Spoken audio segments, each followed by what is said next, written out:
Everybody, my name is Paul Esden Jr., a.k.a. Boy Green. I'm the New York Jets digital reporter for Heavy.com. And we're streaming live right now on 3 different places. The Heavy on Jets Facebook page to over 20,000 New York Jet fans out there. So welcome to the show. We're also streaming live on my YouTube channel, youtube.com/BoyGreen25. And, of course, on my Twitter account, twitter.com/BoyGreen25, or simply at BoyGreen25. Now, excuse the decor, excuse the camera quality, because I'm currently on the road right now, actually. My beautiful daughter, Zariah Luna Serenity Edston, is being showed off around the town here in Massachusetts. I'm currently in Lynn, Massachusetts. Okay, I'm in enemy territory. I'm kind of going on a mini tour with the baby, a mini vacation here of sorts, but I had to make sure we got on to talk about the release of the New York Jets 2022 schedule, which just dropped officially moments ago. I know it's been out on the social media streets for quite a bit, thanks to Brian Costello. But regardless, guys, again, excuse the camera quality, excuse all this, but we had to get on to do the show here. So no matter where you're watching, first off, feel free to jump in the comments on Facebook, YouTube, or Twitter. And on Twitter, you may have to jump into either Facebook or YouTube to make sure I see your comment here via StreamYard. But nonetheless, make sure you show your initial thoughts, your feelings on the schedule, your favorite game, worst game, all of those questions and topics are feel free here on the show. This is an interactive program, so I hope you guys can all get involved. So we'll be on here for about an hour answering questions and me giving you my initial thoughts on the schedule that just dropped. So guys, I hope you guys can hop on and have a lot of fun. Also, quick shout out, make sure you like the video on YouTube and hit subscribe, even if you're watching right now on Facebook or even Twitter. Make sure you hop on over and bring it in over to YouTube and show your support as well. So this is phenomenal. By the way, the specific room that I'm in, and I'll get into all these comments. I'm in my family's a family room. I'm in one of the bedrooms here. So it's all right. We got to do what we can. You have to call an audible at the line of scrimmage. You have to be willing to adapt or die, as they say in Moneyball, to make sure something happens. So again, here in Lynn, Massachusetts. But let's kind of introduce a couple of people right off the get-go. We got Matthias Simon jumping in. What's up? What's happening on YouTube? We got Ragnar Jet. Connor Hughes has the Jets 8-9. Nice. I did just see that before we hopped on live here. Let's go to Sam Ford on Facebook. Coming to you live from Mama's basement. Go Jets, go. Hey, baby. We got to do whatever we can. That is very important. And guys, by the way, guys, I have it pulled up here, the official Jet schedule. The New York Jets officially at 8 o'clock dropped this on their website. So the Jets are going to open the season at the lovely confines of at home against the Baltimore Ravens. I want to start this off with the season opener for a second, because I saw a lot of people, again, this has been released for quite a while. Is their season opener from earlier today. But I'm seeing a lot of negativity out there from Jet fans, and I'm going to be honest, I don't understand it whatsoever. Now, of course, I'm an optimistic guy by nature, but I got to tell you, man, I want the Baltimore Ravens. Bring it on. I'm not scared of anything, and neither should the Jets, and neither should any of the fans, man. Give me the Baltimore Ravens. Give me a week 1 contest. Now, I get it. Everyone wanted that ritual animal sacrifice where you throw in, I don't know, let's take a gander here of the schedule, give us the Detroit Lions or, the Jaguars or the Bears or whatever team. And I get it. A lot of people wanted that ritual animal sacrifice where you shred this team apart, blow them out, and you're like, woo, here's how we started the season.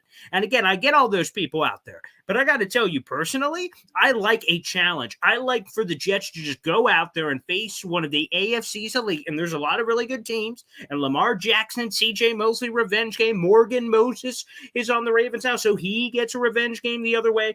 And, of course, all the Ravens ties with Joe Douglas and everybody else. Again, I get it. It's a tough challenge. But you want to know what? I ain't afraid. I ain't scared, as the kids say. This is a great opportunity for the New York Jets to go punch a team in the mouth and make a statement on the season opener. And by the way, folks, also, if you're going to play a really good opponent right off the get-go, why not have, 4 months to prepare? You're going to have plenty of time to get ready for this Ravens. Now, time is only one thing, and they're a really good team. But I don't know, to me, when I look at this schedule right off the get-go, just starting with the season opener, all these people that are complaining about, oh, man, man, this schedule's tough. Oh boy, we start with the Ravens. Like, boo-hoo, cry me a river. Don't give me that loser's mentality, baby. I want a good team. If the Jets open the doors and bring it on in and punch the Baltimore Ravens in the mouth and beat them, now they're looking to the rest of the NFL saying, hey, baby, we've arrived. So I like that personally, right off the get-go on the schedule. And again, throughout today's show, guys, feel free to jump into the comment section with either your own predictions, which I'd love to hear throughout today's show, your topics, your questions, your comments. What do you think of the schedule? Tough start, tough finish, whatever the case may be. And like I said, it's going to be a fun, interactive show back and forth. Wild Wave, 7 to 10 wins is realistic. Yeah, let's take a gander real quick here at the rest of the schedule. So, again, it's kind of this on-off thing in terms of home and away. You open up at home against the Baltimore Ravens September 11th. That's going to be magical. Then week 2, you get on the road at Cleveland. And by the way, no Deshaun Watson. That was a big factor here as you're looking for the schedule. Now we will see. It's not official yet, but Deshaun Watson's going to get suspended by some length. And it would be at a minimum in between 4 and 6 games, and it could be longer. So you're likely getting Jacoby Brissett. Give a feast, Jacoby Brissett. Then you go back at home, so it's kind of home away for a little while. So you have home against Baltimore. Okay, that's a tough challenge. Week 2, Jacoby Brissett. Okay. Week 3, you got the Bengals at home. Who's tough? Sure, but you beat them last year. Week 4, on the road against Mitchell Trubisky. I mean, while it's kind of unique to play the entire AFC North in the first 4 weeks of the season, but Mitchell Trubisky, the Jets can beat him. Jacoby Brissett, the Jets could beat him. And then Joe Burrow, okay, but you already beat them. So at a minimum, you're looking at 2-2, but it could even be better than that. So love that. Week 5, the Dolphins. I can't wait to play this Dolphins team, baby. This Dolphins team, I have circled, man. The Tyreek Hill stuff, Tua, and Dolphin fans all of a sudden being arrogant and crazy and all over the place. Like, what the hell? I don't know what's gotten the Dolphins. Ever won a playoff game like 21 years. But anywho, I digress. Week 6, at Lambeau, Green Bay. That's really cool for the majesty of it, and Aaron Rodgers is really good. And then your back-to-back road games for the first time of the season, week 6, week 7 against the Denver Broncos and Russell Wilson. Okay. And then you get your divisional games, which, again, are super important. We mentioned the Dolphins in week 5, but you also have a week 8, week 9, New England and Buffalo back-to-back before you get your week 10 bye. I mean, that's going to be the important thing, folks. Right off the top is that a big key to this will be winning divisional games. The Jets are 0-12 in divisional games over the last 2 years. I mean, offers in back-to-back seasons. You got to win your divisional games. And we knew, obviously, that these games were on the schedule, that they were going to be there. So the Jets just got to step up. And Buffalo's an incredible challenge, but the Jets have played them well. And you got to try to split against Miami and New England. I mean, that's kind of the start you need to get to before you could start doing crazy things inside the division. But off your comment here, 7 to 10 wins. We'll dive in deeper, but off the top of my head, so you can beat Cleveland, you can beat Pittsburgh, you could definitely beat Miami. And again, these are just off the top of my head without even really thinking about it. You can beat New England. You could split with them. You could beat the Bears. That's 5. The Vikings, you can beat them. The Lions, so we're at 7 right now. The Jaguars, sure. 8. Seattle, sure. 9. So we have 9 kind of off the top of the dome. So it's certainly possible. Again, I'm an optimistic guy, but 7-10 wins. I think that is the ballpark, Wild Wave. All right, let's keep going through some of these comments here. Ragnar Jet, win or lose, a better opponent will either fire us up with a good loss or boost us higher to start with a win. So yeah, I mean, either way, I mean, you're testing your mettle right off the get-go, which personally I like. Again, if you lose, well, people were expecting you to lose. I can't remember what the opening line was for Baltimore, like 6.5, 4.5, whatever it is. But you know what? At the end of the day, I mean, you know what? If you lose, you're supposed to lose. If you win, it's dramatic. So I think it's great. Peter Gibson on Facebook, just bring it, baby. That's the right mentality to have. Samuel Ford, I'm hoping for a minimum of 6 wins. No question about it. I mean, at a bare minimum basement, it's got to be, 6 wins. And really, for me, I want to see competing competition right from the get-go. Can't have any 1-5, 1-6, none of that. You need to keep everyone interested and keep them in, regardless of whether you want to go crazy, go Super Bowl and playoffs and all this stuff. I mean, you just got to be in it to win it. I think that's certainly a key. So even if it was 6 wins, to your point, that would be disappointing. But even if it was 6 wins, I mean, it better be a competitive 6 wins. But my, again, sights are set a little bit higher than that. Let's go back to Wild Wave on YouTube. Too bad we couldn't face the Bills or New England week one. I wanted the smoke. I'm going to be honest, Wild Wave, again, I had obviously no insight, to who the Jets are going to play. But one of the games I had circled, when they announced, hey, on May 12th, the schedule is going to be released. One of the games, or teams rather, I had, not Buffalo because we played them a lot, but New England. That's the one that I'm like, you know what? If you play them week one and you beat New England, like that's it. Here's the facts on New England. I wrote a recent article about this because, of course, I'm the New York Jets digital reporter for Heavy.com. And I got to tell you guys that one of the ones, I wrote a recent piece about New England. The New England Patriots have beaten the Jets, I think it's 12 times in a row. They've beaten them 20 of the last 22 games. And the only real straight time that the Jets beat the Patriots, and it wasn't overtime, was back in that 2011 playoffs. So it's been that long since the Jets are able to get the job done. So again, New England is one I certainly had circled, but we're not getting, let's look at both of those. The first New England matchup is until week 8, and then the Buffalo one is week 9. So you get those back to back. But those are statement games. Those are big games down the stretch. Let's keep going here. Samuel Ford. These teams in the AFC East are all much improved. Not New England, I would say. I'm going to be honest. I think they regressed from a continuity standpoint. Josh McDaniels is over there with the Raiders, and they don't really have an offensive coordinator. They said they're going to, quote-unquote, figure it out from New England media. I don't know what that means, and really they haven't done anything. Their draft was trash. So, for me, but Miami, obviously, they added Tyreek Hill, and they have a new first-year head coach. There's going to be some of that there. Bills, no Brian Dable, obviously, so you're going to have a little bit of rub there, but obviously they're a stacked team from top to bottom. So there's a lot of competition there, no question about it. Patrick Lee Jennings on our Facebook page. Realistically, I think we could get 8 or 9 wins this year. If we could get 8, I'd be happy with that. Now, that's kind of the bar. This guy earlier said 6 wins. Like, I mean, to me, that's a terrible hope. Like, we should be shooting way higher than that personally. But somewhere that 8, 9 wins where you're in the ballpark. I mean, that's kind of what you want to be. Again, the Jets have only had 1 winning season in the last 11 years, and that was again, 10-6 in 2015. Besides that, they've been all losing seasons. So it's about time we kind of flip that narrative. But that's around where I think they can do. We'll do an official prediction later, kind of go through the schedule and have a gun to my head about it. George Wise III on Facebook, Zach Wilson has to take that next step. No question about it. Again, there's a ton of pressure on him, and people have debated that level of pressure. But to me, honestly, of course, there's a lot of pressure. It's the New York market. Just one and forever Zach Wilson's fault, but it just is what it is, as the kids say. And another factor, of course, is what the Jets did all around him in terms of the offensive line, the running back additions, the wide receiver, the tight ends, everything. And again, the natural progression of a young quarterback. Of course, all the pressure's on him to make something happen, and he's going to have to do that.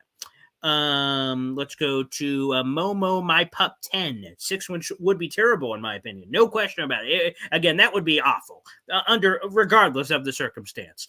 And of course, we go to Zoe Lewis here. Next year we'll have more primetime games for sure. And unfortunately, folks, only one primetime game on the schedule. That is Week 16 Thursday night football game against the Jacksonville Jaguars.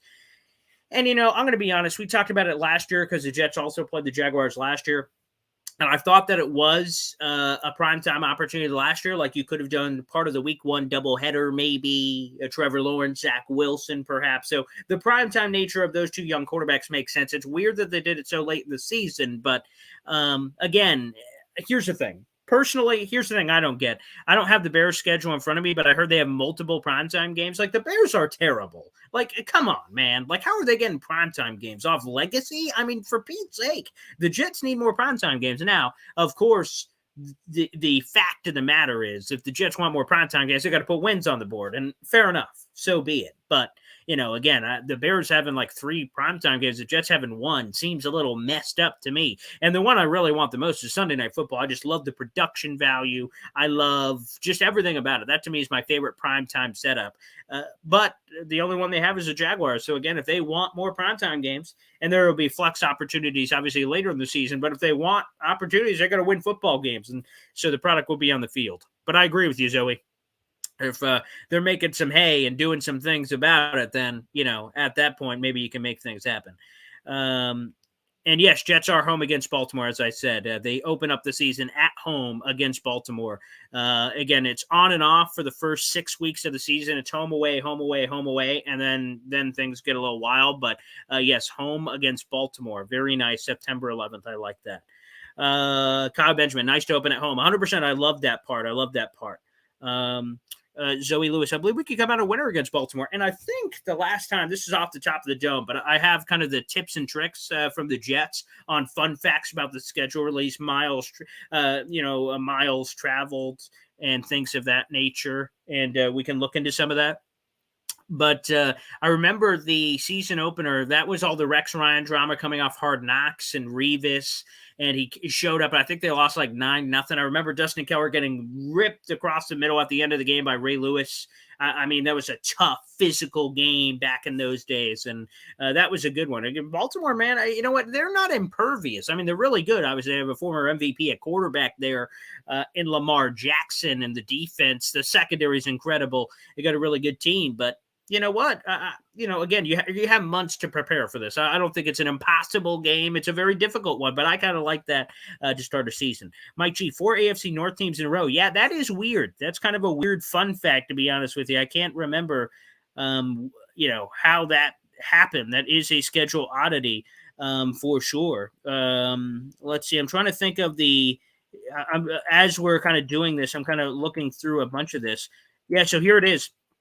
This is from the Jets official site. They kind of have a bunch of fun facts. Just how rare is the Jets' early run in the AFC North? Since the Jets and the AFL fully merged into the NFL in 1970, the team has never played another division outside the AFC East in 4 consecutive games. So that's the first time in essentially the modern draft era. So it is so unique to have that. That's never happened before. And to be honest, if you like, the AFC North is historically very good, right? So you think of the Bengals were just in the freaking Super Bowl. The Ravens, Lamar Jackson's really good, but Pittsburgh has quarterback questions. Mitchell Trubisky, I don't really see it. And then the Browns were getting them without Deshaun Watson. Now that's not official, but that's what it's going to look like with everything that's going to be happening there. So I'm not really that thrown around about that. I mean, those are 2 winnable games to me. And the other 2, I'm not completely throwing aside, but I'm just saying off the perception, those 2 are Jacoby Brissett. Jacoby freaking Brissett, man. I mean, come on now.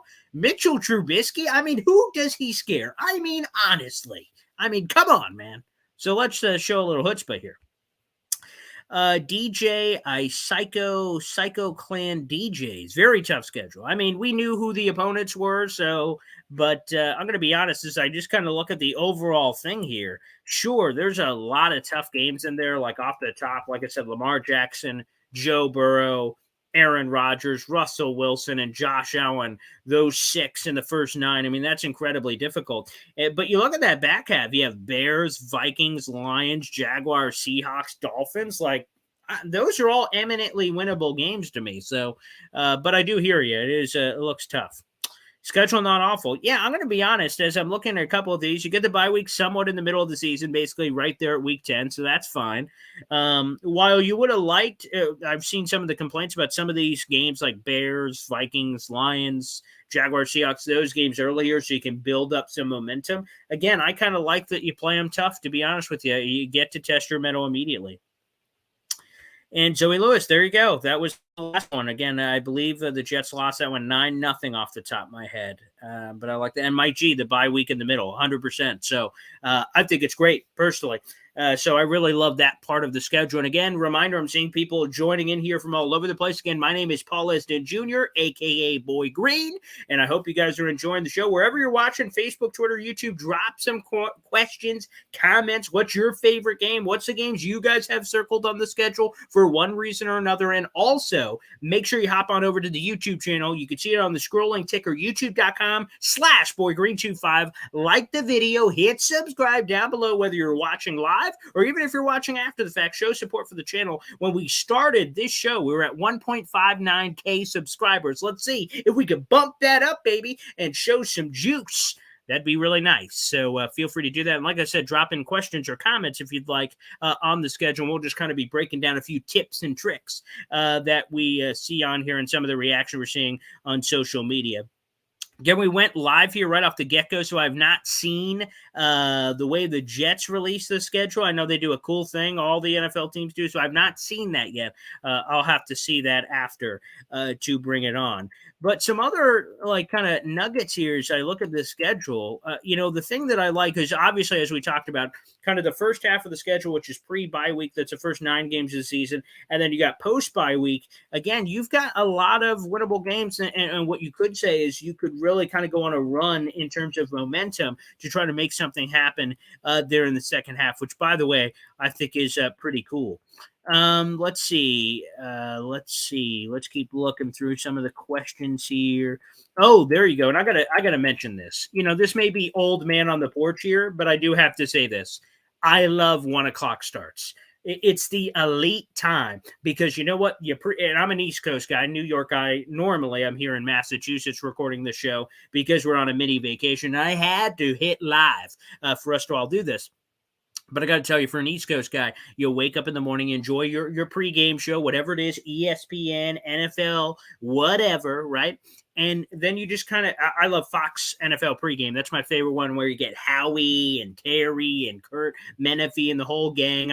That's my favorite pregame show of choice. But then you go right into the games. Boom, 1 o'clock. It's an elite time. And by the way, the Jets have 13 1 o'clock starts. That is beautiful. 13 of their first 14 games are 1 o'clock. The only exception is that Mountain West trip to Denver in week 7. That will be a 4:05 start. And after hosting the Jaguars on the Thursday night before Christmas, the Jets will get 10 days before a trip to Seattle and a New Year's Day tilt with the Seahawks, that one at 4:05. But 13 1 o'clock starts. That is good for old man Paul here. I love it. That's phenomenal. Again, that is the elite kickoff time, which I really like as well.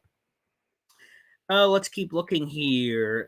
The flexing of schedule. So this one we mentioned earlier in terms of primetime opportunities. The flexing schedule decisions for Sunday Night Football will be made on 12 days notice for weeks 5 through 14 and may be made on 6 days notice for week 15 and 17 if needed. Flexible scheduling for Monday Night Football does not begin until the 2023 season. So in other words, the Monday Night Football schedule is locked down tight. That's not going to change. And to be honest, like I love Monday Night Football. And again, they brought some chutzpah with Troy Aikman and Joe Buck. Again, the Jets are going to have to earn their primetime games, long story short, to be able to kind of make their thing here. All right, let's go to Big Daddy here on YouTube. If we can win 4 of the first 9 games, the back half of the schedule makes playoffs doable.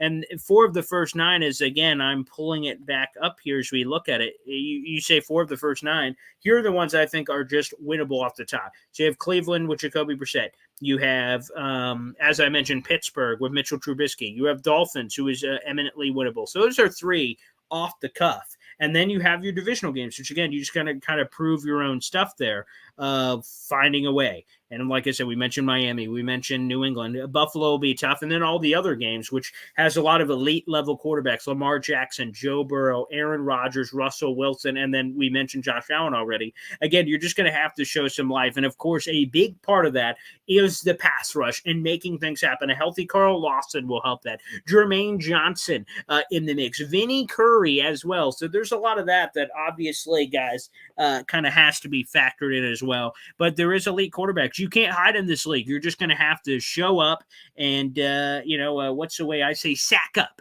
That's a phrase I like to use in terms of those kind of breakdowns and making things happen and just showing up. And that's what you're going to have to do. Let's go to Ragnar Jet here. Zach was trending up elimination of his weaknesses post-injury, even without the starters. Continuity, playbook is second nature. LaFleur in the booth, incredible weapons, have big playoff rush or pass rush. He leaps 100%. I am incredibly optimistic, quite frankly, about everything the New York Jets have been able to do. Again, I like the offensive line. You got in some combination of health, Mekhi Becton, George Fant at tackle, Laken Tomlinson, Elijah Vera Tucker at guard. At center, you have Connor McGovern, so you're going to have to love that setup, which is perhaps the best offensive line the Jets have had in a decade. So phenomenal. You go to the running backs. I like the Breece Hall, Michael Carter 1-2 combination. That's beautiful coming out of the backfield. Go to wide receiver, and you're 4 deep. Yeah, Corey Davis, Elijah Moore, Garrett Wilson, and of course, like I said, Elijah Moore, Corey Davis, Garrett Wilson, and Braxton Berrios. Those are your 4 deep. You feel really good about those. I would still like another wide receiver addition. I explored a potential Will Fuller addition Keelan Cole's officially with the Las Vegas Raiders. So you're going to have to fill that other hole. Can Denzel Mims be anything? It seems hard to believe because Denzel Mims has played 0 special team snaps in his first 2 years in the league, and that's normally a prerequisite for that position on the roster. So that will be kind of interesting to watch to see ultimately if he's traded. But, for me, that will be kind of interesting. So you start to kind of put the pieces together there. Wide receiver looks good. Tight end, we haven't mentioned that. CJ Uzomah, Tyler Conklin is looking really good in OTAs. And throwing Jeremy Ruckert, who I think could be a baller, has to just recover from the foot injury he suffered back in January and February at the Senior Bowl. And then obviously Zach Wilson, who has to kind of take advantage of the situation. But I think a common misconception here as we're kind of doing this Jets 2022 schedule party breakdown, and hope you guys are enjoying the show. Again, I don't think Zach Wilson has to be Superman. I don't think he has to be an unbelievable Patrick Mahomes force, which, by the way, that's the talk of the Twitter streets. Dan Orlovsky on every show he's going on, Rich Eisen show, NFL Live, saying, man, he's going to have a Patrick Mahomes-like jump. And maybe he does, and we lose our crap, and that's going to be amazing. But the fact of the matter is, let's bring it back. He doesn't have to be Patrick Mahomes. Look at the talent on offense. All he has to be is a really good player, a really good starter, or hell, an average starter. As Connor Hughes said, give him credit where credit is due. When you have the talent and you're just average, you should be more than fine to be able to handle your business and get some things done. So again, if Zach Wilson has that kind of Patrick Mahomes jump that people are talking about, then okay, maybe he could do some crazy things, but I don't even think he has to do that, quite frankly. Just be a solid starter. Be what you were at the back half of the schedule, but a little bit more juice, a little bit more sizzle on that bacon. I think the Jets are absolutely cooking, so I love the positivity. Charles M., welcome to the show. What's up, BG? What's poppin', baby? Also, I'll give another reminder for any of you watching on YouTube, feel free to support the show. You could do that, and it's available to you guys on YouTube. Super chat. You could do an emoji, you could do a question, comment, topic, or just to support the show. You could send a little tip and guarantee that your question gets answered. So feel free to do that. Again, that is a super chat on YouTube. And by the way, when you're over on YouTube, hit like on the video and subscribe down below. Vern, got to start strong. That's a key. And again, a key for me because I don't want to have happen what's happened the last batch of years, right? The Jets start 1-6, they start 1-7, whatever happens to be the case, and then we're just out of it. We're completely deplugged. Now, for me, I'm an optimistic guy, so I'm always plugged in, but you get it. The palpable energy is what we need as Jet fans. We need to be in, again, 4-3, 4-4, 5-4, whatever, just to be in the mix, not be out by October, for Pete's sake. That's what we're asking. We're asking for this team to compete and get in the mix.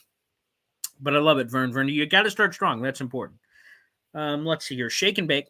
Yo, what's going on, Boy Green? Looking at the schedule, feeling optimistic, going with a 9-8 record. That's about where I'm at. Again, we'll do an official prediction right before we sign off, and I'll just have gun to my head, go through the schedule, and just give you my take. And again, I will tell you this, guys. I always do this. So I'm going to spit out that, and it won't be 17-0. But I will spit out a thing because I promised I would do a prediction. But I will tell you this. To me, and all fans are different, when I'm going week to week, right? So fast forward to September, and it's week 1 against Baltimore. For me, I'm going to come up with a pitch of, oh my God, if they do this, they can win the ball game. And I do that every week. Now, I get the Jets aren't going 17-0. But for me, as an optimistic guy, each week that we're building up, right? I'm going to do a pregame show and interviews and all kinds of guests. And I'm going to explain to you how I believe the Jets can win the game if they do this. That's the kind of guy I am. That's how my optimism runs and things of that nature. So that's going to be it as we get into the season. But now I will spit out something for you, like I said, right before the end of the show. But 9-8 is about where I'm hovering, but we will see ultimately at the end of the show.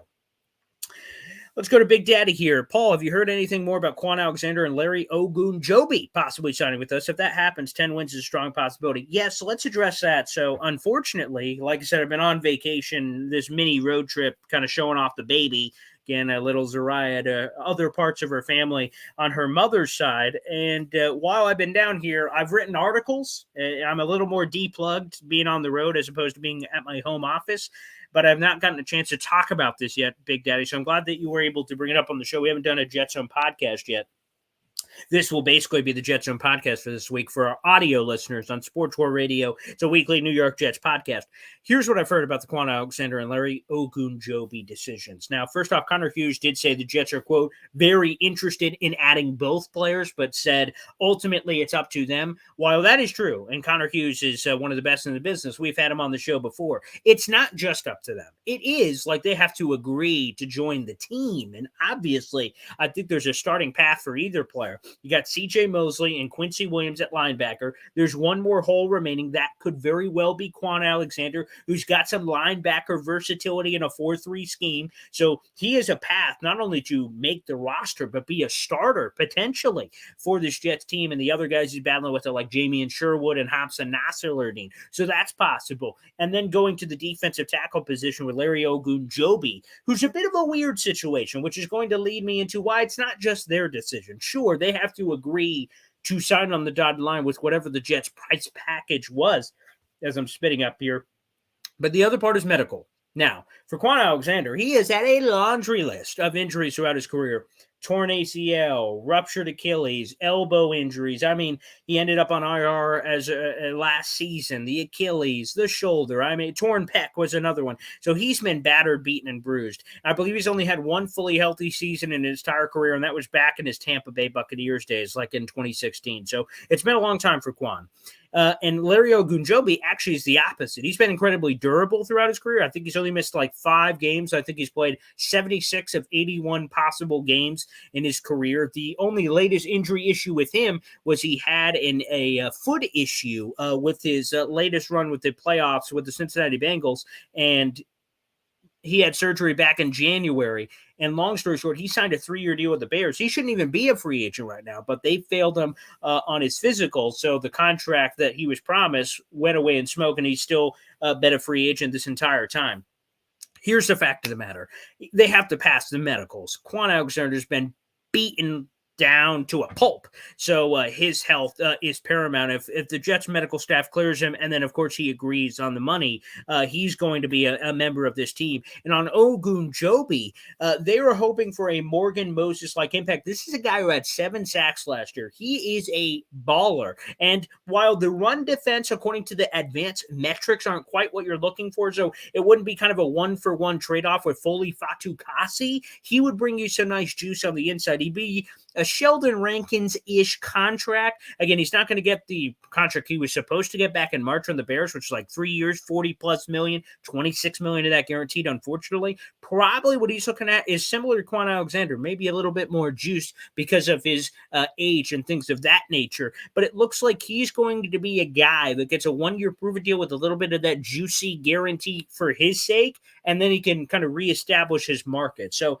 long story short, here's what I heard. I heard Quan, if he passes the medical and accepts the money, he's in. Ogunjobi, very similar. They hosted him on a multi-day visit. The Jets were kind of getting a feel for him and how he kind of matches with the defensive coaching staff. So both of these guys are interested in. They could add both. The money's not going to be crazy. Quan would be veteran minimum, and Ogunjobi would be a little bit more than that. Nice guarantees in the, like 3, 4, 5 million. Again, to be very, I don't have Sheldon Rankins' contract in front of me, but they'd be paired very similarly as it was a season ago. But they're interested in both. 1,000%, and they'd like to add both. It would actually ensure depth at both positions. The Jets didn't think linebacker was as much of a need as the fans did. We've talked about that over the past couple months as we got ready for the 2022 NFL draft. And at defensive tackle, it is a big need. The Jets were sniffing around some big-time dudes in free agency, guys like DJ Jones, BJ Hill, apparently anyone with a nickname, PJ, that could have went after me, for those who don't know, Paul Jr., but they did not. So they were sniffing around big fish, but ultimately those big fish picked other opportunities, whether it's playing for Denver or what have you, with those two individuals. So they've always wanted a defensive tackle, but the right situation just never really presented itself from that standpoint. But those are both very much possible. And 10 wins short is a strong possibility. I am an optimist. I'm not sure if it's just those two in particular, but they would ensure depth. And you want depth on top of depth on top of depth. Another guy, I think they're going to look at the wide receiver market. We will keep an eye out for that. They lost Keelan Cole, who's a nice veteran depth guy, but you need another one of those to kind of have a nice floor there at wide receiver. So great question, Big Daddy. Again, for everyone who's watching in, make sure you like wherever you're watching. If you're on the Heavy on Jets Facebook page, we're streaming live to 20,000 of you right now on our Heavy on Jets page. So like the page. It's a cool community with articles, memes, jokes, graphics, and all kinds of fun stuff. So hope you guys can be a part of that. Also, hit follow on Twitter if you'd like to continue to listen to all this great content, whether you're old or new alike. @BoyGreen25. Hit the follow button and show your support. And of course, on YouTube, like the video and hit subscribe. We'll be live here for a little bit longer as we're answering your questions, kind of going through the schedule in general. And again, I'm looking forward to see what the Jets did this year. A couple years ago, one of my favorites, they did NFL Blitz. I'm a guy who was born in the 90s, 1993. So, I was an NFL Blitz guy. Still got that on the Nintendo 64 back at home. So, NFL Blitz. And then they did like the whole setup and the opponents. That was really creative and cool that they've done. And a lot of the teams are doing all kinds of crazy stuff. So that's really cool. So we'll see. I'll see what the Jets did after. Like I said, we went live immediately, so I didn't get a chance to see it. But we will see. All right, let's go through a couple more comments here. Old Dude 979. Joe probably has some irons in the fire he thinks are better options than Quan, Alexander, and Larry Ogunjobi. Maybe that could be some of the hesitation. I'm not quite sure if that's it. I think he does his homework on all kinds of guys. In terms of linebacker, one I wrote about a couple weeks ago that I would love to see him explore is Deion Jones, the former LSU linebacker. That would make a lot of sense. Obviously, or UCLA rather. LSU. Sorry. The one thing there that'd be interesting is Jeff Ulbrich coached him for 5+ years with the Atlanta Falcons at his position. He was part of the organization before they drafted him. Then they drafted him and developed him and gave him some of his best years. So Deion Jones is one. If the Falcons look to hit the eject button, which I've heard is possible, so that could be a connection that makes sense for like a 6th or 7th round pick. The contract would have to be worked out. He's got a lot of money owed to him, so keep an eye out for that. In terms of defensive tackle, I think they kind of, blew their load, so to speak, on the big swings. Maybe there's somebody else out there like a Fletcher Cox if he shakes free, but I think those are two guys they really like, both schematically and financial. Again, it takes two to tango, so we'll kind of see what progresses there. But maybe he does. We could be surprised potentially, but they do like both of those guys. Let's go to Big Daddy here. What do you hear about Mekhi Becton? I saw tape of him working out, and he looked like he lost weight. Yeah, there is a lot of polarizing stuff happening here, Big Daddy, on this for a variety of reasons. Obviously, the Jets felt pretty good. They didn't draft an offensive lineman until the 4th round, Max Mitchell out of Louisiana. So that is as big of a vote of confidence as you could possibly have. Again, they would be very open to adding a veteran swing tackle. That's another position they could address, whether Dwayne Brown, Eric Fisher, or a Morgan Moses type shakes free to give them some veteran insurance. Max Mitchell's fine, but he's so young and inexperienced that you'd probably rather have a Morgan Mosen-ish guy if he becomes available. That player currently isn't available. Eric Fisher or Dwayne Brown would be solid, but they're no Morgan Moses. But to swing back to Mekhi Becton, again, the things I've been hearing from Mekhi's camp are great. He looks great. He's super motivated. The only weird verbiage that's happening that's creating a little bit of a riff is Joe Douglas has been doing a media tour, as he did after the draft, and he joined Tiki and Tierney, and he said that Mekhi Becton is, quote-unquote, still rehabbing, which makes it go, rehabbing is, how are you interpreting that term? Like still rehabbing like he is still in a walking boot? Because that's obviously not true, because we've seen him working out on the Instagram video. So that comment's kind of rubbing a lot of people the wrong way. But ultimately, the thing that really matters isn't the voluntary offseason training stuff that's happening now. It's training camp. If Mekhi Becton isn't ready to go to training camp, that's when issues arise. But according to Joe Douglas, like he's on pace to be good for training camp. And you better hope so. I mean, he got injured week 1. So it looks like he's good. All the tape looks great. The people from his camp are saying he looks great. So at this point, all we can do is believe with what we see, besides just the noise that's happening in the social media streets. But good question, because again, he is a huge pivot point for this season.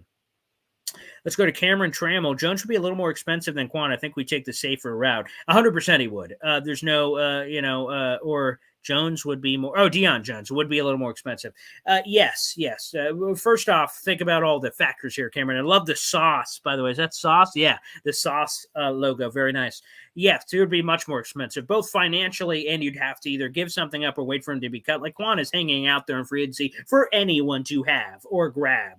So he's available right here and now. So yes, both financially, he'd be veteran minimum, and then also no compensation given up. Deion would probably take some level of compensation, not much, a 7th, a 6th, maybe if you squint. or like a flip, like a Denzel Mims straight flip or something. Like, it would be minimal, quite frankly. But probably the safer, I would say. Although, like I said, Jeff Ulbrich has as great of insight as anybody on who Deion Jones is as a player. So if it was going to happen, that would certainly make a ton of sense from that perspective if it's going to happen. So, like I said, keep an eye out for that. And I mentioned it earlier, and I know it apparently was more polarizing than I thought. Will Fuller certainly makes sense as well. And he's a guy that could certainly make a lot of sense, depending on how that's going to work. So Will Fuller, again, he has a bag of injuries. I'm a Notre Dame guy. My dad was a longtime Notre Dame guy, so I've seen every Notre Dame game for like the last 20 years. So Will Fuller obviously is on that list. A veteran, a speed demon, 4.32 elite speed. But here's the problem. So, okay, first off, he's been injured his entire career. He's missed at least 5 games or more over the last 5 years. So, again, injuries, there's a big red flag. Obviously, there's a reason he's still a free agent. And for any free agent that's still available, there's a reason why they're available. So you always have to keep that in mind. However, for me, if you're 4 deep at wide receiver, like I said earlier, then you wouldn't be relying on Will Fuller the way a lot of other teams have. Again, a very weird year last year where he signed with the Dolphins on a 1-year big money deal, and then he breaks his thumb week 4, and then a complication, they never plays for him. Basically, he had like 4 catches for 26 yards or something last year, which is a little weird. But here's my take. And again, you guys may immediately disagree and light up the comments, and that's fine. But I will say this on Will Fuller. Besides the fact I've saw his entire history at Notre Dame and know his durability issues. But in theory, here's my pitch. Here's my take. Okay. Will Fuller brings you something you don't have. He brings elite speed, 4.32 speed. No one else on the team brings that level of speed to the table. So you have the vertical passing element here. He would be dirt cheap. He took a 1-year prove-it deal with the Miami Dolphins last year for pretty good money, if I remember. 9, 10, 11 million, somewhere in that ballpark, right? 1 year, nice, juicy money and a lot of guarantees in that. And he played in like 3 games last year. 3. So if he's taking another 1-year prove-it deal to reestablish value, it's got to be significantly less than that because your 1-year prove-it deal didn't work. Like, you proved nothing. You proved you're still injured. I mean, that's what he proved. So I like the risk versus reward factor there, which intrigues me. And also, because you're 4 deep at wide receiver, like I just mentioned, you don't have to rely on Will Fuller to be some superstar, former first rounder. You don't got to do that. Situational, vertical, down the field, play action game. Because again, you have your rebuilt offensive line. You got 2 deep in the backfield. If you start running down people's throats, they're going to start creeping some guys in the box. Zach Wilson Cannon, Will Fuller. I like that. That could be a lethal combination. And plus, because it would be situational, in theory, you're getting quality reps from Will Fuller. So he shouldn't be injured as much because you're not relying on him as much to potentially be that guy. Again, I get everyone who does not want Will Fuller. Makes a ton of sense. If you don't want him, I get it. Too injured. Whatever. But I think situationally, he could be fantastic. The other thing I'd like to bring up, because I heard this criticism on social media, is, oh man, it would be taking away reps from the younger guys. What younger guys are getting reps taken away from Will Fuller? Like Garrett Wilson, Elijah Moore, and Corey Davis, they're not all playing 100% of the snaps. So eventually somebody's got to get in there. And I'd much rather be, quite frankly, Will Fuller than Jeff Smith. Sorry. Or whoever you want to throw out there. It wouldn't be at the cost of Elijah Moore. It wouldn't be at the cost of God knows who, Garrett Wilson. Like, come on, people. It wouldn't be that, but it would be situationally, could make a lot of sense. So, again, just something to throw out there. But I do want another wide receiver. With Keelan Cole gone, I need a floor guy. I need a veteran to be able to step into that room. That's something I definitely want to see. Cameron Trammell here. I think we stay away from Will. Very much injury prone. No question. Again, I mentioned some of the numbers. He's never played a full season, and the last 5 years, which is a pretty decent sample size, he's missed at least 5 games every year. So again, if you want to stay away with a 10-foot pole, I'd perfectly understand why, and the injuries obviously are a very fair reason. Let's go to Sudeko. Jets on one side has Lawson, Martin, Huff, all similar. On the other side, we have J.J. Curry, Clemens, also similar. What a rotation on paper. I mean, it is phenomenal, quite frankly. And then throwing like an Ogunjobi potentially in the middle. I mean, unbelievable. I mean, Carl Lawson healthy is a freak. You've got Jacob Martin, who I like a lot. Some of the elite metrics in terms of first step is unbelievable. Right stuff. Again, he had a lot of injuries last year. People forget about that. The injuries that kind of derailed all that. You got Jermaine Johnson, who's a freak, really good against the run. You got Vinny Curry, who, again, another guy we never got to see. He was supposed to be that rotational guy who, again, is never like a double-digit sack guy. Had one really good year, like 9.5 sacks a bunch of years ago. But, again, he's just solid. 5-6 sacks, great. Add to the pile. Michael Clemens, and again, I mentioned this on last week's show, but I will repeat it again. I don't think I've ever had like an initial reaction about a pick and then days later with interviews, talking to people and everything else and flipping the narrative. Like Michael Clemens initially, I mean, come on. I think a lot of us scratched our head. We said, going to be 25 years old by the time the season starts. Weird checkered pass for some of the off-the-field stuff. We talked about that before, so I won't go into it.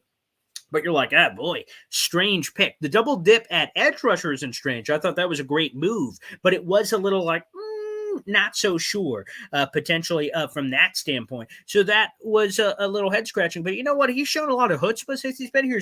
Quite frankly, he's been in my nightmares. Again, he's a little scary, which I think is good for the room. An intense nastiness that people talk about. This pass rush is crazy. And again, we just have to see it turn into reality. Again, we haven't seen a true, and we all know this as Jet fans, a true guy since John Abraham. So we're going to have to believe it to see it. Again, I always bring up the analogy. You got to see Santa's fat ass climb down that chimney before we start buying in, of course. All right, let's go to Cameron Trammell here. Okay, suppose we do take a swing on Will Fuller. Who do we cut? I don't see us keeping more than 5-6 receivers on the team with having a lot of depth around the roster as opposed to previous years. So, okay, so we've mentioned your 4 deep already. So you got Corey Davis, Elijah Moore, Braxton Berrios, and Garrett Wilson. So those are your 4. Of course, they all make it. So let's throw in Will Fuller, who's like number 5. And then who's your 6th receiver? Like, I don't know. Whether Denzel Mims makes the cut, whether it's one of your special teams guy on the back end.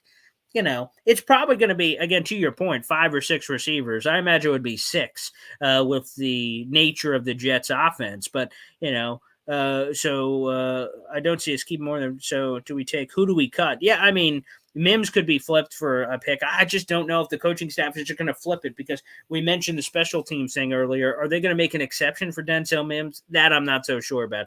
But, yeah, I mean, let me pull up the roster to see if there's anybody I am forgetting here to make sure to answer your question with full breath here. So let's see. Let's pull up a wide receivers real quick here on the depth chart. So we got a bunch of kind of, no insulting to these guys, but somewhat randos. Keyshoon, Abram, nothing. Rodney Adams, no. Tariq Black, cut. Irvin Charles is kind of interesting. Kind of like the dart throw there. He intrigues me greatly. But, I mean, Calvin Jackson, who just got signed. Yeah, I mean, quite frankly, anyone. So you have your top 4, which I just mentioned. Throw in Will Fuller, you got your 5. And then your 6 could either be Denzel Mims, Jeff Smith, Irvin Charles. Like, I don't know. I don't think it's that crazy to assume, even if you do the 6 receivers thing. To me, it seems like, when you start counting them all up on the sheet, I think it's very possible. So, yes, I stick by the Fuller take. Vern, why not bring in Beasley? A lot of people brought this up. Actually, not a lot of people brought this up, but Cole Beasley. So there's 2 things here. There's obviously whatever the off-the-field weird take things is, and again, distractions in the locker room, and there's going to be stories about everything he tweets. So, if you want to bring that in, that's one thing. Secondly, I think they're kind of covered there, quite frankly. So you're going to have your top 3, right? So you have Garrett Wilson, Corey Davis, Elijah Moore. Garrett Wilson. Well, actually, all 3, quite frankly, have inside-outside versatility.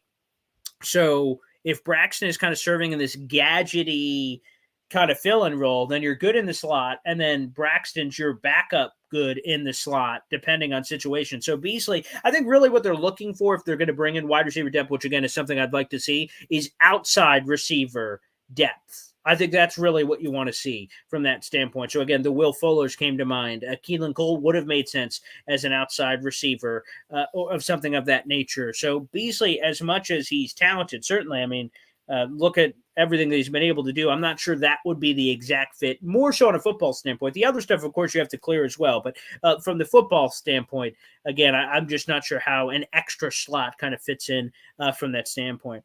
Sudeko, Fuller won't play special teams. Now, that's a fair counterpoint to everything. But if you think about it, so Braxton plays special teams, both as an all-pro returner, and also you have Justin Hardy who plays special teams. Normally, it's a prerequisite.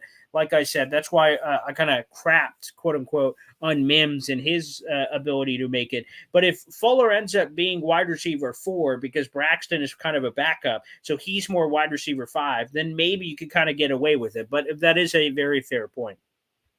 Let's go back to Cameron Trammell here. With Vinny Curry's size, I'd like them to play more inside alongside Q, JFM, Rankins. On the outside, I'd like the rotation to be Maine, Lawson, Martin, and Huff. I'd like us to keep 9 to 10 D linemen. First off, yes, well done, Cameron. Jermaine Johnson recently did an interview where he'd like people, instead of just calling you JJ, he'd prefer Maine. Maine as well. And another guy you didn't mention I love is Solomon Thomas. I think he's a super underrated guy. Obviously, he comes with a great draft pedigree. He's a guy who's going to play a lot on the interior as well. Again, I wouldn't get too stuck on inside, outside, this or that. Like JFM is going to rotate. He's going to be both in and out, and I think he's shown a lot of chutzpah inside according to the advanced metrics. Vinny Curry's another guy I could see sliding inside. You just have so many combinations because Sheldon you have on the inside, Quinnen on the inside. You have JFM who could slide in. You have Vinny Curry who can slide in, and then add like an Ogunjobi. That's who I really like there in the middle with some pass rush juice. They're easily going to keep 10-plus defensive linemen. I mean, look at the Saleh kind of history there from that standpoint. That's 100% going to happen. But I just want to see them in full flower. Again, Vinny Curry, we never got to see. Carl Lawson, we never got to see. So I want to kind of see how the pieces work together because obviously Quinnen's going to benefit from Carl Lawson's pass rushing and Jermaine Johnson and all these other cats. So health is a big thing I want to see and actually see it because if it fails, okay, then we could see that it failed. But injuries kind of preventing us from seeing the full picture, I think, is kind of disappointing. Vern, flyer on Odell. Odell is a guy that, quite frankly, as much as I would love him and the Jets wanted to trade up for him way back when, Odell I see going to a pure contender, like Green Bay would make sense. Maybe Kansas City throws another dart at wide receiver. I'm trying to think, like the Patriots could take a flyer on Odell, who apparently they're interested in. Like, but they're not the true contenders. They're kind of on the other end. But regardless, no, I don't believe that return is going to happen. Maybe it would have happened if they didn't go Garrett Wilson. And Odell, by the way, of course, with the injury from the Super Bowl, when is he going to be ready? November, whoever. And they weren't willing to do that for Jameson Williams. I wonder if they'd be willing to do it for a veteran as a guy they wouldn't have to rely on immediately. It seems like, again, a more so contending move because you'd be getting him more so for the playoff run and things of that nature as opposed to what the Jets have. I love OBJ. I think he's a misunderstood player. He's had some drama, obviously, but super talented. I would love it. Don't think the Jets are going to do that, especially now that they have Garrett Wilson. But I love the question, Vern.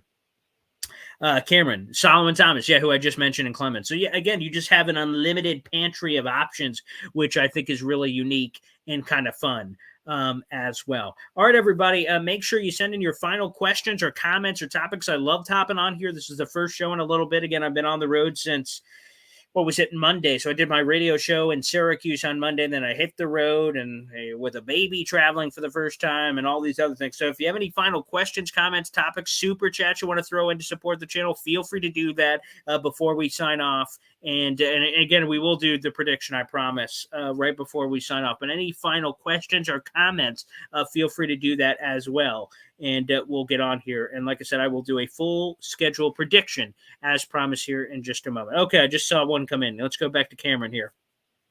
Are excited with the versatility we have in our secondary. I could see a lot of 4-2-5 packages. Saleh loves his DBs. No question about it. I mean, the fact how they've been able to flip things so well. And quite frankly, while it's labeled, quote-unquote, 4-3, it's really more so 4-2-5 packages, Cameron, because they're like having CJ Mosley and Quincy in the middle. And then you can kind of roll that extra nickel, or however, you could do the 3 safety look, which Saleh likes to do as well. So you get your 4 rushers up front, Saleh staple, your 2 linebackers, and then you can kind of get freaky with the secondary, whether it's, again, that extra nickel, whether it's a 3rd safety. Like, there's a lot of different combinations. I love it, quite frankly. You got Sauce over here on one side, you get DJ Reed on the other, Michael Carter the second. there's your three. Then you get your two safeties on the back end. I mean, there's just so much potential with this unit, to be honest with you. That would make a lot of sense. And that's another hole, quite frankly, that we haven't addressed yet really on the show. We talked about linebacker, we talked about defensive tackle, talked about wide receiver, talked about veteran tackle, but safety. I would love to see something else there as well.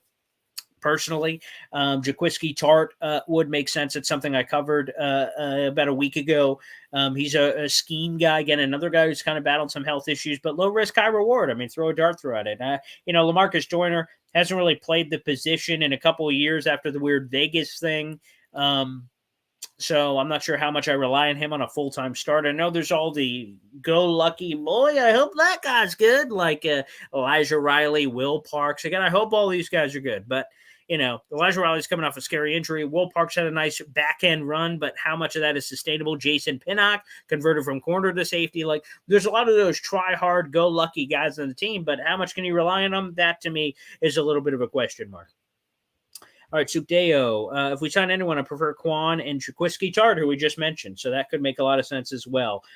Okay, let's go through a couple more final questions, and we'll do a quick schedule prediction. Vern, thoughts on GVR's possible return? He was awful, but a big locker room guy. I don't know what to think. Yes, so GVR was let go. We talked about that. And again, it was in a corresponding move to bring in Nate Herbig, the 23-year-old from the Eagles, who I love, by the way. Great versatility.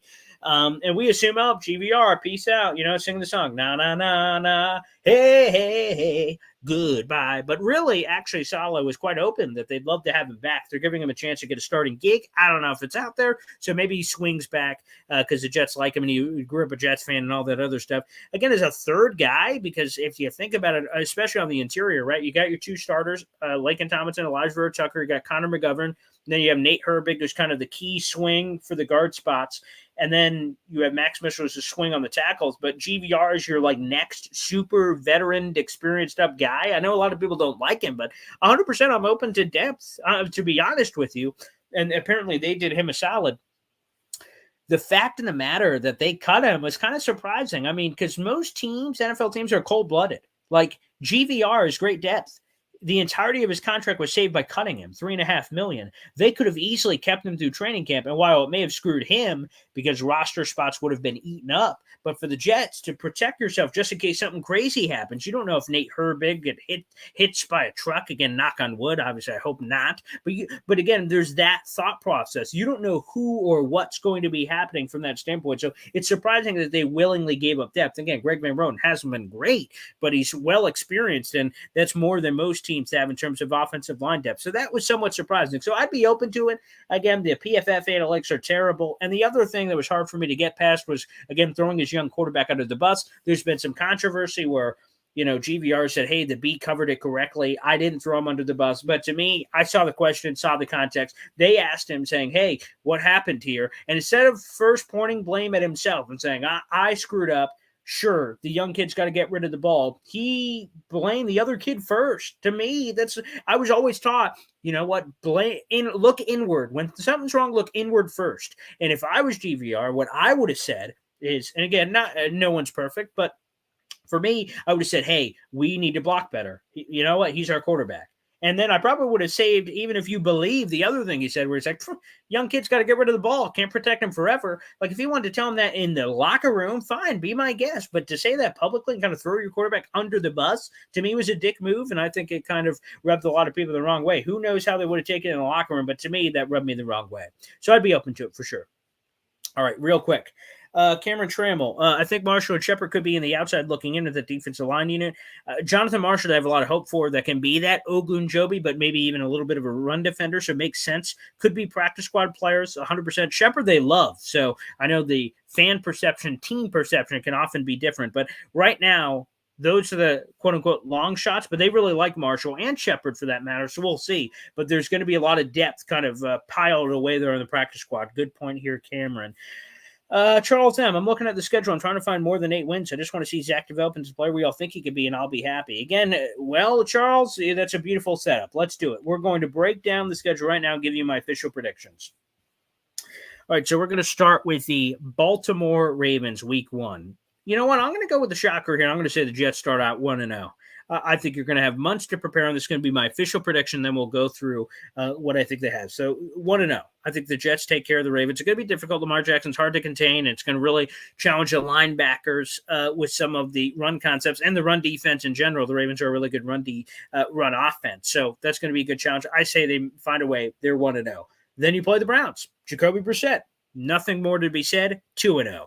They play the Bengals. I think the Bengals get their revenge. I think they beat the Jets. They're a really good team, and the offensive line is completely rebuilt. So they're 2-1. They lose that one. Week 4, Pittsburgh, Mitchell Trubisky. I get all the rest. Najee Harris, Deontay Johnson, Chase Claypool, but you got to get the ball to those players. Mitchell Trubisky sucks. 3-1. That's what I have so far. You go to Miami. Miami, to me, is an eminently winnable game. I think Miami, you can punch them in the mouth. We're 4-1. So you guys can agree or disagree kind of how I'm going with this. I'll go back-to-back losses here. Again, we started out 4-1, where their only loss was to the Bengals, but they start off 4-1. They lose to the Packers. They lose to the Broncos. Elite quarterbacks, they can make things happen. So now we're at 4-3. You go into that New England game. That's at home. To me, I think you can win that game. Give me 5-3 for the New York Jets. They then play Buffalo at home in back-to-back. Buffalo's good. Got to give them their due. So after starting off 4-1 and then 2 straight losses, so to go to 4-3, and then they beat New England, they're 5-3. I think they go to 5-4 with the loss to Buffalo. Then you have your bye week. You come out. I think New England evens up the series. This one will be on their turf. Now, all of a sudden, we're 5-5. We're sitting at 500, heading into this back half stretch where you got a lot of winnable games. So we're at 5-5. They play the Bears. I think you can beat the Bears. Justin Fields, they did nothing for him. You're at 6-5. I think the Vikings are a super talented team, and I think they'll be able to win. But again, this is a winnable game for the Jets, but they lose this one. Now, all of a sudden, they're at 6-6. They play Buffalo again. This is a potential game.